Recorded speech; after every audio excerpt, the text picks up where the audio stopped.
ഏത്തപ്പഴം പുളിശ്ശേരിയാണ് ഞാനിന്ന് ഉണ്ടാക്കുന്നത്. ഒരു ഏത്തപ്പഴം എടുത്തിട്ടുണ്ട്.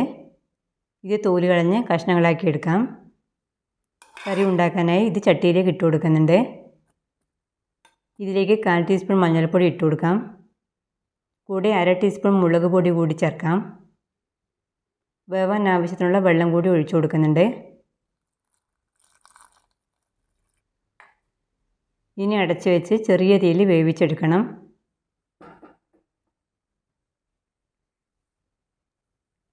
കഷ്ണങ്ങൾ വെന്ത് വരുമ്പോഴത്തേക്ക് ചെറിയ ഒരു മുറി തേങ്ങയുടെ പകുതിയും കൂടെ 1/2 ടീസ്പൂൺ ജീരകം 2 പച്ചമുളകും ചേർത്ത് തരിയില്ലാതെ അരച്ചെടുക്കണം.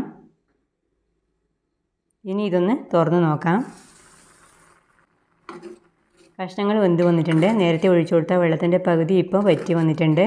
തവി കൊണ്ട് ചെറുതായി ഒന്ന് ഉടച്ചു കൊടുക്കാം. കുറച്ച് ഉപ്പ് കൂടി ചേർത്ത് ഇളക്കി കൊടുക്കാം.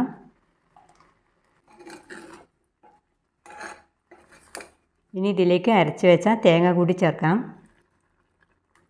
തേങ്ങ അരച്ചതിന് പകരം 1/2 കപ്പ് തേങ്ങാപ്പാൽ ഒഴിച്ചു കൊടുത്താലും മതി. ഇനി ഇതൊന്ന് ഇളക്കി കൊടുത്ത് തിളപ്പിക്കണം. തിളച്ച ശേഷം ഇതിലേക്ക് 1/4 ടീസ്പൂൺ ഉലുവാപ്പൊടി കൂടി ചേർത്തിളക്കാം. വേണമെങ്കിൽ 1 ടീസ്പൂൺ പഞ്ചസാര കൂടി ചേർക്കാം. കറി തിളച്ച ശേഷം അടുപ്പിൽ നിന്നും വാങ്ങി വെച്ച് ചെറുതായി ഒന്ന് തണുക്കട്ടെ. കുറച്ച് തണുത്ത ശേഷം ഉടച്ചു വെച്ച 1 കപ്പ് തൈര് ഇതിലേക്ക് ചേർത്ത് കൊടുക്കണം. ഇനി നന്നായി ഇളക്കി യോജിപ്പിച്ച് കൊടുത്ത് ഇതിലേക്ക് വറവ് ചേർത്ത് കൊടുക്കാം. ചീനച്ചട്ടിയിലേക്ക് വെളിച്ചെണ്ണ ഒഴിച്ച് ചൂടാക്കാം. ഇതിലേക്ക് 1/2 ടീസ്പൂൺ കടുകിട്ട് പൊട്ടിക്കാം. കുറച്ച് കറിവേപ്പിലയും ഒരു 3 വറ്റൽമുളകും ഇട്ട് മൂപ്പിച്ച് കറിയിലേക്ക് ഒഴിച്ചു കൊടുക്കാം.